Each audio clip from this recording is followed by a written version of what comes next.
I wasn't even gonna do this review until I uploaded after the stream, but I have to do this beforehand because I have to get out my initial thoughts. This chapter was absolutely goddamn crazy.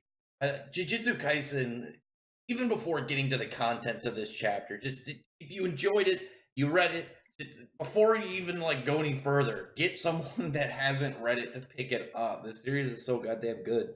Like we already knew that Satoru was in a bit of a bind at the start of the fight, and he got outplayed or horrendously by Fushiguro. This dude was all prepared for him. He knew what he was going into. He knew what he was going to have to deal with. He knew all what he had to set up and prepare in order to get the win over this guy. And Satoru is definitely, where he's at in this flashback, where he's at now in the series is definitely, a large skip in between because we've already seen that he's very powerful. He doesn't have a mastery over his skills. We've seen like his output of like his attacks here versus, current story, he's drastically more powerful. Whereas here he still is not fully able to control his abilities, like I said. And Fushiguro is just like you can tell like he's got so much more experience and just the level of thought he like planned this out and knew what he was going for was immense. Like he obviously like brought in the inverted spear of heaven, which temporarily shuts off their cursed abilities when stabbed. Stabs Satoru through the neck and then slashes open his chest, stabs him multiple times in the leg, and then goes and like jabs him in the forehead. I want to know how he lives. He lives, but I'm so curious as to how. And obviously, Akutami has planned all this out because you don't go into a flashback arc with one of the events being the super powerful Paragon character that exists in the current timeline of the stories, and you're like, I'm gonna get them completely mauled and show that they're not invincible in a flashback. There's obviously a plan that this author has of showing like, oh, that this is how they're gonna live. Some way of some character showing up and saving them. But god damn, like it wasn't like, oh, I stab him, he's gonna bleed out. It was stab, slash, stab, stab, stab, stab, head stab. All right, back to work. And I'm just like, Fushiguro, holy shit, dude. He's so brutal. I really love the fact that his character he completely is laid into being a scummy, like vicious hunter. And that's exactly where he's just displayed that so much entirely. He's able to figure out who he's going after. He gets in their mindset. He learns about their abilities. He knows what he's going to do to counteract them, and he knows what he's gonna, how he's pretty much gonna take him down. Is we've seen here, Thor being so powerful, like one of the things we know about him, he's very, very much confident in his power of infinity. The fact that he's got this kind of like permanent energy barrier around him that's constantly radiating cursed energy, and all he had to do was get him weakened, get in there, and then knew that he wasn't going to have a lot of experience of people getting close like that, and especially while he's exhausted. Getting that, shutting off his power, and then going for the kill. Still, obviously, we know he doesn't die here. That's irrelevant because we know like it's more of the event of like how he's going to get out of it and how this fight went down. And he got demolished. It wasn't even like a much of a battle. Like Fushiguro crushed him. I really am hoping Fushiguro doesn't die in this flashback because I want to see him in the future. I know that Megumi is an orphan, but that's probably just because like his dad is a piece of shit. So that's so sad. And then Rico and Kuroi are they're parting ways. Geto ends up taking and then bring Rico into the hall of the main hall, this Tombs of the Star, where Master Tengen is.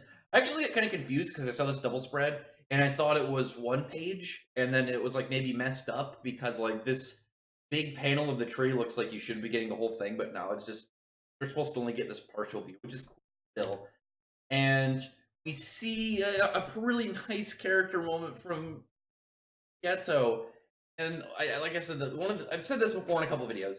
One of the really interesting things about this flashback is not only that you get Porter and Geto, who are these paragon-like characters in the current storyline, you're getting them as though powerful but inexperienced, youthful characters, and they have great dynamics, kind of like what you get between a main character and their rival. that it's pretty important whenever you get into a series because obviously you got like the main character. Rival character has to be able to have some form of dynamic with them, and Satoru and Geto both have that. But also, like, you want to find out what changes them, what makes them so different. Like Geto, especially Geto, because he becomes a villain. He becomes, he ditches the Jujutsu Kai and ends up going with the cursed spirits, and he wants to bring back Ryumon Sukuna and bring about the eight curses. And the question again is, what exactly goes on in this story, in this flashback, that drastically switches him over to being a villain and a gruesome, vicious villain at that? And he's like talking to Rico, and he's like, saying how like can't go into the barrier beyond this. Only people invited are allowed to go, and he's saying like she can go into this merger, and it was actually when like, but if you don't want to go, you don't have to. And he was talking about how when they were assigned the mission, the merge was also referred to it as an erasure because we know that in her mind she thought she was going to pretty much like become Tengen and she was going to like gain all his powers, responsibilities. But from what it seemed like, he was pretty much just going to absorb her, be like continue his life for it was another 500 years or something. So she was probably just gonna. We don't know if she would die and then maybe go to whatever their afterlife is, or if she was gonna get her soul pretty much nullified and her power absorbed and just cease to be.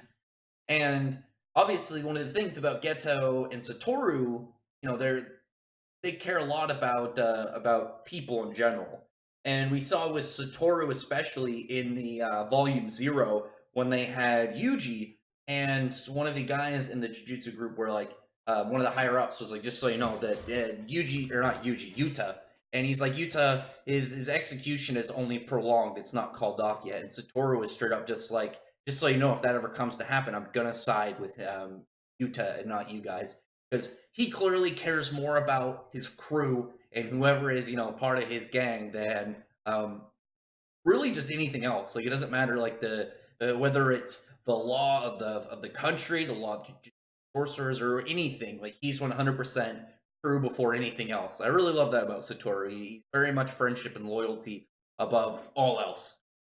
And Geto seemingly had this similar trait, and we see them kind of talking, and he says that like they already agreed going into this mission that if Rico had decided to go against a merger, that they were going to protect her at all costs, even if it meant fighting Master Tengen himself.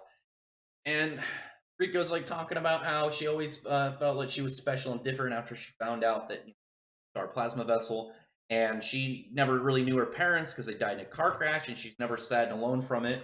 But since then, she's made a lot of friends and had a lot of experience and memories, and she just wants to be with everyone. So clearly, she was going to ditch the merger, and Satoru and Geto were going to go against Kai and kind of go rogue. And in that moment, she gets shot through the head, and Ushiguro just kind of walks out on the scene. And he's like, all right, things are good. I'm done. And then he brings up, just for fun, that he killed Satoru Gojo. So it's clear going in even further, like he killed Satoru, which he wanted to do as a side thing. He killed Rico as what it was as his job. But now, like, it looks like he just wants to go further and take that extra step and get that bonus content and go for Geto and kill him as well. And oh my god, I actually mentioned, if you go back and look at chapter, I think 66 or 65, you get a layout, and it's it's got Satoru and Geto on there, and you see like Satoru's background is similar to Immeasurable Void, his area expansion, and Geto's is his it's like this mad dragon, and we know with his power, his whole thing is he's pretty much a cursed spirit tamer and summoner. And I was saying how like that was likely a teaser of his area expansion, and right when he sees this, he's just pissed, and he not only summons this mad spooky dragon that you picture, but this other person. And we know from he doesn't say the level, like the level of whatever their grade is. We know that he, at least at the point of Volume 0, he has one of the 16 special grade curses. This could easily, we don't know if these are high grade or special grade, but seemingly this is going to be, from that cover page where you see that this creature in the background, this is probably his ace in the hole, his all-out attack creature. And I'm wondering if we're going to see his area expansion, but this already is going to be intense because we're going to not only see what, a flashback as a Satoru fighting, we're going to see Geto just get into the fray of things and get ready to go down. and I'm guessing he wins because someone pointed out from the last chapter, if you look at the creature, like that creature that was wrapped around Fushiguro, that he was pulling weapons out of, actually, Geto has in Volume Zero. He's using it while he's fighting Yuta, and he's pulling weapons out of it in order to go against him. Which again is it's so nice to tie things around and give people who just like for one read Volume Zero and are paying attention to small stuff like that. You can kind of like predict where things might go. I'm very curious to know if this is going to be what leads to him leaving Jujutsu High, because one of the things also that he's tied to that people pointed out in Volume Zero, he refers to Maki as a cursed, energyless monkey, and also part of the Zenin clan. And Fushiguro is exactly like Maki in that sense. He's got no cursed energy. He's all physical fighting and weapons use, and he's part of the Zenin clan.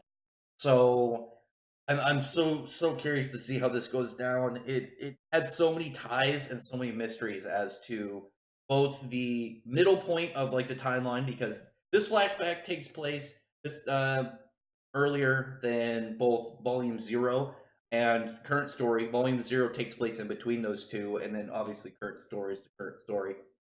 So God damn, this is going to be an intense next couple chapters. Like this series needs to get pushed. Like people need to pick this up. Like it's so baffling to me that some people have said like this series is boring and it's just not enjoyable. Like shit gets crazy pretty early, and then as soon as like Satoru I think steps out and you see like area expansions start to drop, I think the series is just on a goddamn avalanche of quality and intensity since then.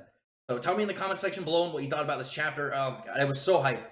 I legitimately had like an audible like fist pump and like yell of just excitement when I saw this, because not only it was like, yes, I called this, but also it was like, yes, I figured something out because I was, paying attention to small aspects, but also the fact we're going to see Geto just go all in the next chapter. Oh, it's going to be so awesome. And then so curious to how Satoru is going to live. But other than that, comment below, tell me what you thought about this chapter. And I'd really appreciate you pressing the like button and subscribe button. Like I said, thumb it up, subscribe to the channel, and check out my other videos. But that, I appreciate everyone who's already subscribed, and I thank you all for listening. Bye.